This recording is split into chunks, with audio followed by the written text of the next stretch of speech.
تو چلیں دیکھتے ہیں کہ آج ہم کیا کر رہے ہیں اپنے اسپریچول بریتھر میں۔ جیسے کہ پہلے میں نے کہہ دیا ہے کہ ہم آج ہمارا محرم شروع ہو رہا ہے، تو محرم الحرام جو ہے یہ ہجری کیلنڈر کا پہلا مہینہ ہے اور جس کی حرمت قرآن و حدیث سے ثابت ہے۔ تو سب سے پہلے تو آپ کو اسلامکلی نیا سال مبارک ہو۔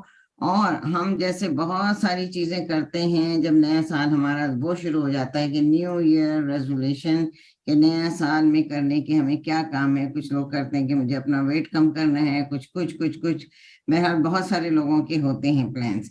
تو ہمیں آج اپنے لیے کیا پلان کرنا ہے، ہم کو یہ دیکھنا چاہیے کہ اللہ کا، اور اس کو اللہ تعالیٰ نے اپنا مہینہ کہا ہے کہ یہ اللہ کا مہینہ ہے اور اس میں ہمیں کیا کام کرنے ہیں ہم یہ دیکھتے ہیں۔ کیونکہ یہ ہے کہ سورہ توبہ کی آیت نمبر 36 میں یہ بتایا گیا ہے کہ بے شک اللہ کے نزدیک مہینوں کی تعداد اللہ کی کتاب میں 12 ہیں، جن میں سے جس دن سے اس نے آسمانوں اور زمین کو پیدا فرمایا تھا ان میں 4 مہینے ہیں، رجب، ذوالقعدہ، ذوالحجہ اور محرم، حرمت والے مہینے ہیں اور یہی سیدھا دین ہے، سو تم ان مہینوں میں اپنی جانوں پر ظلم نہ کرو۔ تو سب سے پہلی بات ہمیں کیا بتائی گئی ہے کہ ہمیں ظلم نہیں کرنا ہے کسی پہ۔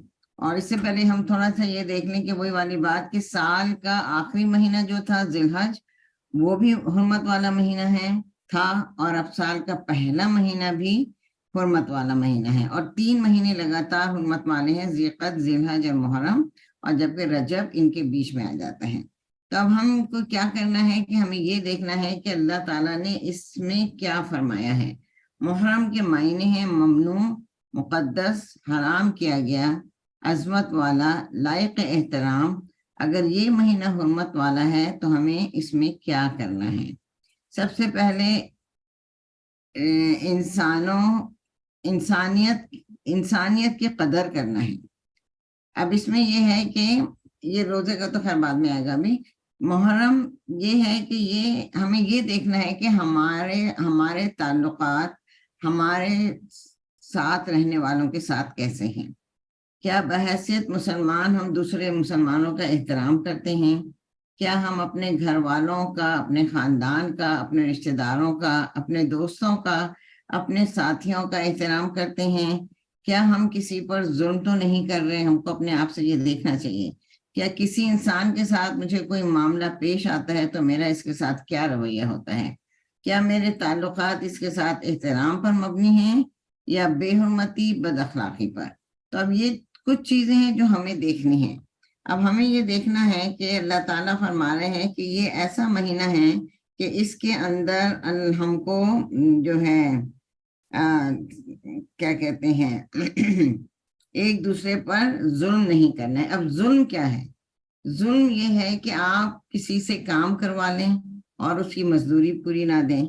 آپ اگر ہسبینڈ اینڈ وائف کو اگر ہم دیکھتے ہیں تو ہسبینڈ جو ہے وہ بیوی کا حق مہر ادا نہ کریں، یا اس کے علاوہ چھوٹی چھوٹی چیزیں کہ ہم کسی سے لے لیں وہ واپس نہ کریں، یہ بھی ظلم میں آ جاتا ہے۔ ہم کسی سے بغیر اجازت اس کی چیزیں لے کے اور استعمال کرنا شروع کر دیں کہ او چلو یہ تو میری بہن ہے، کوئی مسئلہ نہیں ہے۔ ہمیں چاہے وہ اپنی بہن ہو، چاہے وہ ہماری اپنی اولاد ہو، ہمیں ہر ایک کے لیے جو ہے نا اخلاق کو اپنے ساتھ رکھنا ہے اور ان کا حق ان کو دینا ہے۔ ابن عباس رضی اللہ عنہ سے روایت ہے کہ رسول اللہ صلی اللہ علیہ وسلم نے حجۃ الوداع کے موقع پر فرمایا، تمہارا خون، تمہارا مال، تمہاری عزت ایک دوسرے پر اسی طرح حرام ہے جس طرح تمہارے آج کے دن کی، اس شہر کی اور اس مہینے کی حرمت ہے۔ اب اس مہینے میں خصوصی طور پر ہم کو گناہوں سے بچنا ہے۔ ویسے تو ہمیشہ ہی بچنا ہے، کبھی بھی ہم کو نہ گناہ کرنا ہے، نہ ہمیں کسی پر ظلم کرنا ہے، لیکن اللہ تعالیٰ ہم دیکھتے ہیں کہ جیسے رمضان آیا تو ہمارے لیے کچھ اور باتیں تھیں جس پر ہمیں غور کرنا تھا۔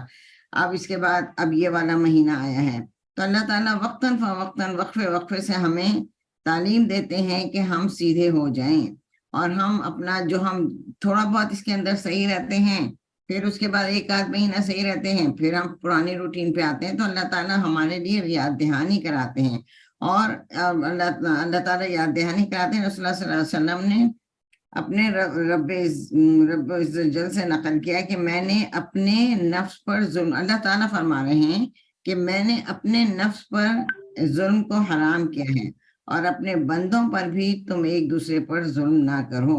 ان حرمت والے مہینوں میں ظلم نہ کریں، کیونکہ ان میں گناہ کرنا دوسرے مہینوں کی نسبت زیادہ شدید ہے۔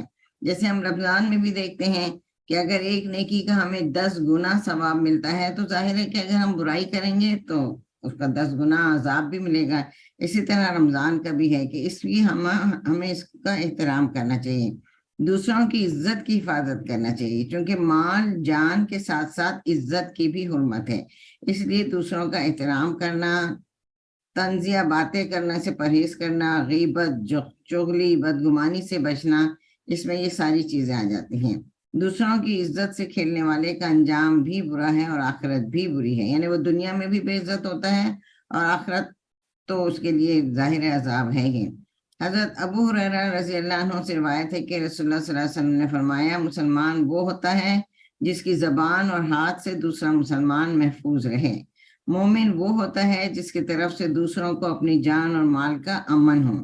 دوسروں کے حقوق ادا کرنا، اور اس مہینے میں خاص طور سے دیکھیں کہ کہیں آپ کسی کا کوئی حق تو نہیں مان رہے، ایز اے بہو، ایز اے ساس، ایز اے ماں، ایز اے بچے، کہ ہمیں ہر ایک کا حق دینا ہے۔ اگر ہم ماں باپ ہیں تو ہم یہ نہ سمجھیں کہ ہم بچوں کے ساتھ جیسا چاہیں سلوک کریں، ان کی بھی عزت کرنا ہم پر فرض ہے، جو کہ ہم بدقسمتی سے یہ کام نہیں کر سکتے، نہیں کرتے، کہ ہم سمجھتے ہیں بچے ہیں، ہم جو چاہیں ان کو بولیں۔ تو بہرحال ہمیں ساری چیزوں کا خیال رکھنا ہے۔ نبی کریم صلی اللہ علیہ وسلم نے فرمایا، جس نے جھوٹی قسم کھا کر کسی مسلمان شخص کا حق مارا تو بلا شبہ اللہ تعالیٰ اس کے لیے جہنم واجب کر دیتا ہے، اور اس پر جنت حرام کر دی جاتی ہے۔ تو ہم لوگوں کو اس بات کا بہت خیال رکھنا چاہیے کہ جھوٹی قسم تو کھانا ہی نہیں چاہیے، پہلی بات، اور جھوٹی قسم تو بالکل بھی نہیں کھانا چاہیے، کیونکہ جھوٹی قسم سے جہنم کی آگ ہمارے انتظار میں ہے۔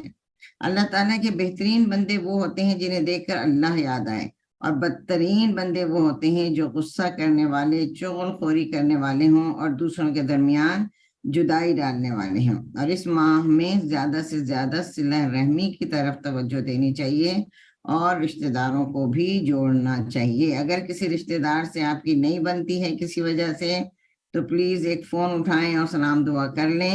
صرف ایک فون اوے ہوتا ہے کسی کے ساتھ تعلقات استوار کرنے کے لیے۔ اب ہم یہ دیکھتے ہیں کہ اس میں اور سب سے اہم عبادت کیا ہے کہ روزے۔ اللہ تعالیٰ نے فرمایا کہ رمضان کے بعد سب سے اہم روزے جو ہیں وہ محرم کے ہیں۔ اب اس کے متعلق ایک حدیث بھی ہے کہ رمضان کے بعد افضل ترین روزے اللہ تعالیٰ کے مہینے محرم کے ہیں۔ آپ صلی اللہ علیہ وسلم سے عاشورے کے دن کے روزے کے بارے میں پوچھا گیا، تو آپ صلی اللہ علیہ وسلم نے فرمایا، یہ پچھلے 1 سال کے گناہوں کا کفارہ ہے۔ سیدہ ربی بنت معوذ کہتی ہیں کہ رمضان کے روزے کی فرضیت کے بعد بھی ہم عاشورہ کے دن روزہ رکھتے اور اپنے بچوں سے بھی رکھواتے تھے۔ انہیں ہم اون کا کھلونا دے کر بہلاتے رکھتے، جب کوئی کھانے کے لیے روتا تو وہی دے دیتے، یہاں تک کہ افطار کا وقت آ جاتا۔